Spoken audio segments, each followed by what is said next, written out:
Pot of Desires is one of the most polarizing cards ever printed. Released just over a year ago, it's had a lot of ups and downs, both in the eyes of competitive players and casual players. At its core, Pot of Desires sets out to answer the age-old question: how far will Yu-Gi-Oh! Players go for card advantage? Now, why do I think Pot of Desires was one of the most polarizing cards, if not the most polarizing card ever printed? Well, a lot of it stems from the misuse of the word card advantage in different communities of Yu-Gi-Oh! Players.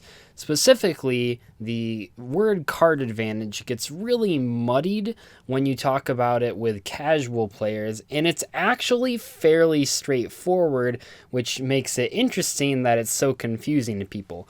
Card advantage, in the most simplistic way, is just a way of describing how many cards you start with and end with when you look at any combo or activation or spell card or monster effect.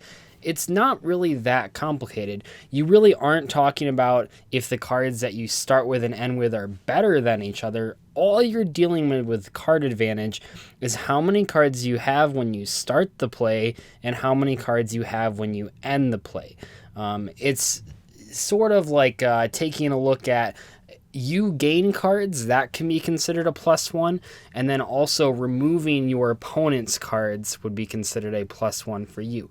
So what does this mean? Well, that means that a card like Mystical Space Typhoon is a 0 in card advantage. You lose your Mystical Space Typhoon and your opponent loses a back row. It also means cards like Lightning Vortex are a 2 for 2 if your opponent has 2 monsters, but the only way that Lightning Vortex will ever be a +1 at the very least, it requires your opponent to have 3 monsters on the field, which then kind of spells out why a card like Lightning Vortex isn't nearly as good as something like Dark Hole or Regeki, where those cards, at the very minimum, they will at least go even in card advantage if they destroy just 1 monster, but they require your opponent only to have 2 monsters on the field to actually gain a +1 in card advantage. Now, where I feel this gets really confusing for some people is when we start talking about theoretical card advantage, or the value of the cards that you start and end with. And let me just say, I do not think this is a good idea to look at card advantage this way, because when you add in the theory of the cards that you're starting and ending with, you're not taking into account hundreds of variables. Let's talk about an example. Reinforcements of the army is a 0 in card advantage. You trade your 1 spell card for 1 monster card. However, Fire Formation Tenki is technically a +1. You start with Tenki and then you end with Tenki and a monster in your hand. Now, some people might argue that that's not a +1 because the on-field Tenki doesn't actually do anything, but other people might point out that you can use that on-field Tenki for a card like Double Cyclone if you wanted to, or you could bounce it back to your hand with a card effect, or you could use Fire Fist Bear to actually get rid of it and an opponent's monster. So it's not a good idea to start talking about theoretical card advantage when dealing with certain plays, because there's just not enough information to go on that people can agree on. Some players will value cards on the field more than others, so it's best to just look at card advantage from a mathematical perspective.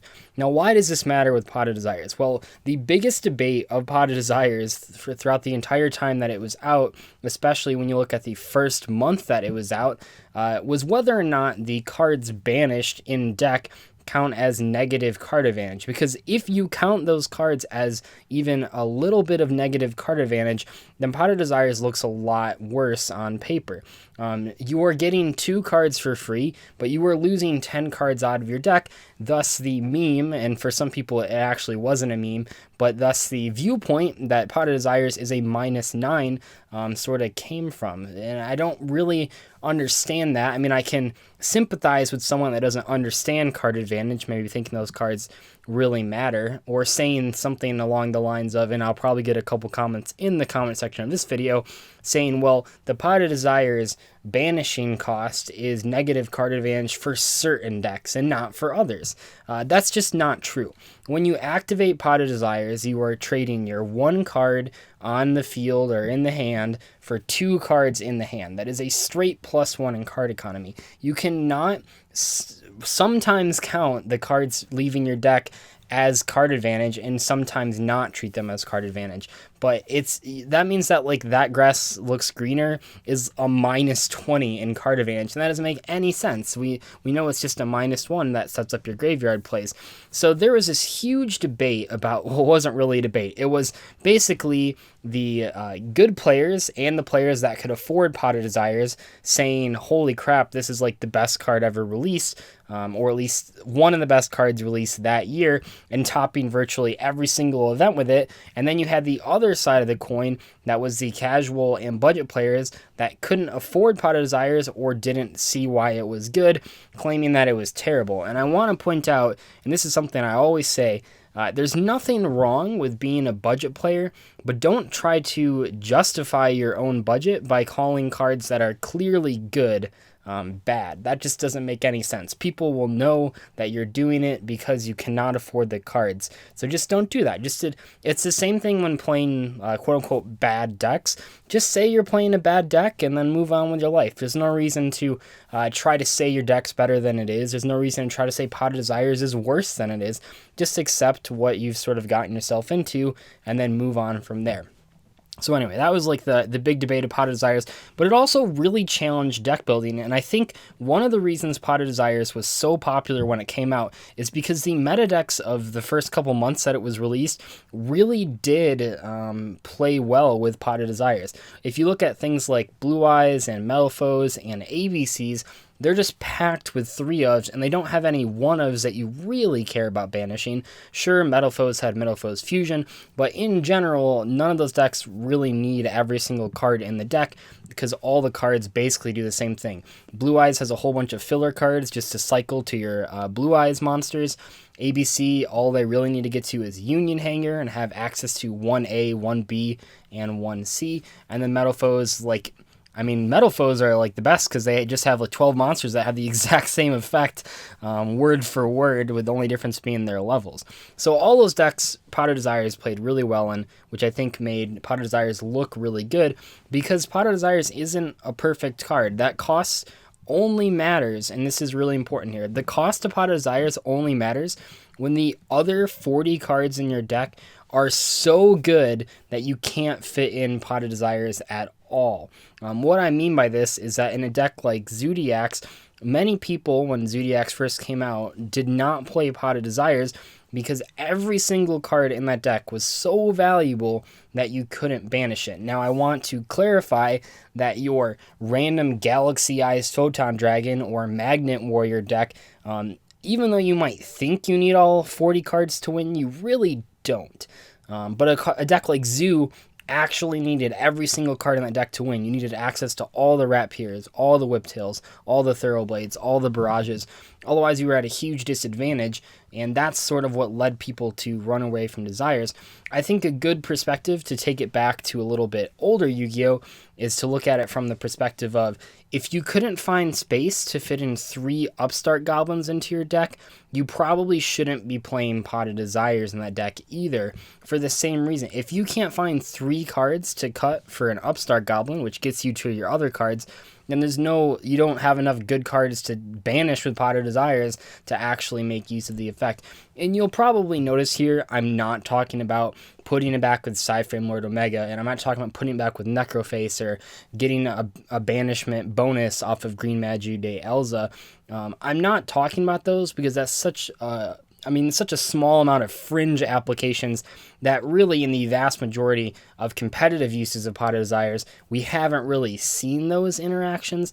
I mean, heck, as someone who played Omega in a lot of tournaments that I also was playing Pot of Desires, a good portion of the time I wasn't even putting back the Desires cards because a lot of the times they just didn't matter. I wanted to be recycling my Phantom Knights or my Mizukis or something like that. I didn't always have to put back a face-down banished card. So where does Pot of Desires stand right now? Well, I think Pot of Desires is actually in the best position or the most balanced position that it ever has been since its release.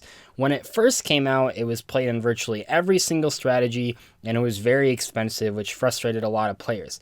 When Raging Tempest came out, it was played in almost no decks because if you wanted to play Zodiacs at full power, you needed access to all three of those rat peers, so you couldn't play Pot of Desires, and that's kind of took it completely off the map outside of some rogue strategies. And then you circle around to the WCQ. Some people are playing Pot of Desires in their Zodiac decks. A lot of people are playing it in their Draco decks and some other fringe strategies, but not really like Dinosaurs, which was like another big rogue deck at that event.